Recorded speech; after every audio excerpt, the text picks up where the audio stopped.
Bonjour, vous êtes encore une fois partout à travers le monde pour suivre encore une fois votre émission. Nous recevons des têtes pensantes sur ce plateau pour parler Congo parce que le Congo, nous sommes passionnés du Congo et que c'est le Congo que nous avons. Et c'est le seul pays que nous avons. Alors, vous avez suivi certainement l'allocution du chef de l'État en Belgique, précisément à Bruxelles. La question fondamentale me vient en tête. C'est une volonté de paix ou ce sont des calculs diplomatiques? Qu'est-ce qu'a fait finalement Félix Tshisekedi? Il improvise un discours inattendu dans un auditoire où il y avait Paul Kagame. Et il s'adresse à Paul Kagame, il tend la main à son homologue. Il dit que seuls vous et moi pouvons imposer la paix. Il parle de la brave paix. Qu'est-ce que nous pouvons retenir de l'aspect diplomatique? Est-ce que la diplomatie du chef de l'État a échoué? Nous avons un accord signé à Washington. Cet accord, jusqu'aujourd'hui, n'est toujours pas d'application. Les discussions ont repris depuis le lundi à Doha.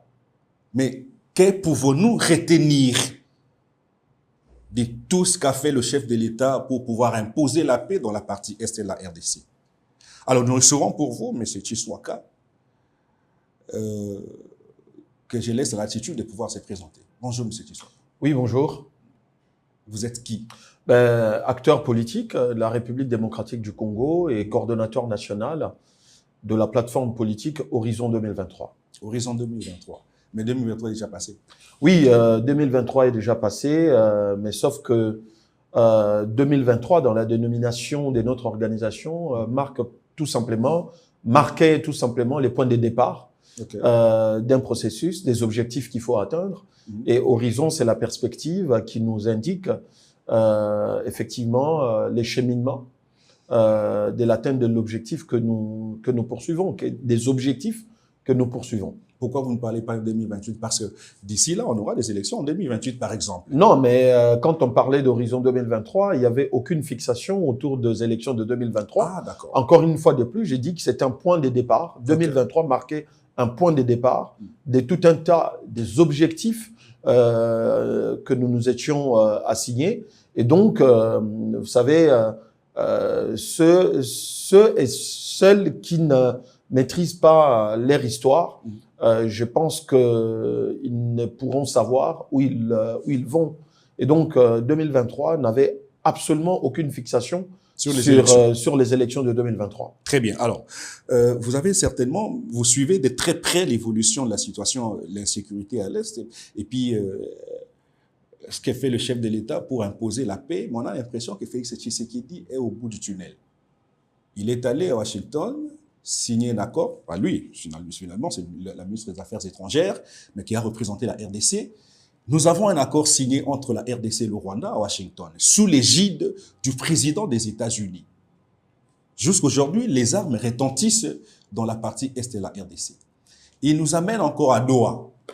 Après les échecs de Luanda, Nairobi, il nous amène à Doha, à Washington. Aujourd'hui, c'est le même Félix Tshisekedi tend la main à Paul Kagame, qui d'ailleurs, jadis, avait dit que je peux l'éliminer et je peux l'anéantir en une minute. Je me rappelle de la campagne électorale de 2023. Qu'est-ce que fait Félix Tshisekedi finalement?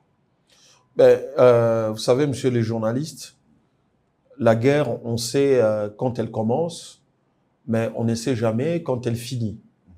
Ça, c'est d'une part. Mais d'autre part, il faut, à chaque étape de ces événements liés à la guerre à l'Est, aussi bien du point de vue diplomatique que du point de vue des théâtres des opérations à l'Est, il y a un contexte qui s'impose et il y a des enjeux que les communs des mortels ne maîtrisent pas. Alors, contextuellement parlant, il faut rappeler que depuis 2019, lorsque les chefs de l'État arrivent au pouvoir, il a une démarche avant-gardiste qu'il a pu mener vers nos 9 voisins, la République démocratique du Congo, y compris les Rwandais. C'était pour prévenir les conflits et rechercher la cohabitation pacifique, ce qu'on appelle en relations internationales les relations de bon voisinage, qui devraient normalement nous amener vers une intégration régionale, sous-régionale, laquelle intégration tenait compte également, on va dire, des coopérations économiques que nous devrions avoir entre les différents États, entre autres avec la République du Rwanda. Okay. Malheureusement, les Rwandais ne l'entendent pas de cette oreille-là, et en 2022, il y a eu la résurgence du mouvement M23, oui,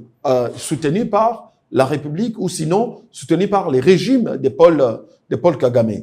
Et donc, il y a eu plusieurs tentatives, notamment des initiatives aussi bien sous-régionales, régionales, africaines. Souvenez-vous du processus de Nairobi, oui, souvenez-vous du processus de Luanda, souvenez-vous des pas mal d'initiatives qui ont été initiées, par exemple, par la SADC, par la CEAC, la CIRGL. Oui. Tout ça ont été des initiatives tendant à vouloir apporter la paix en République démocratique du Congo. Et au-delà de ça, nous sommes arrivés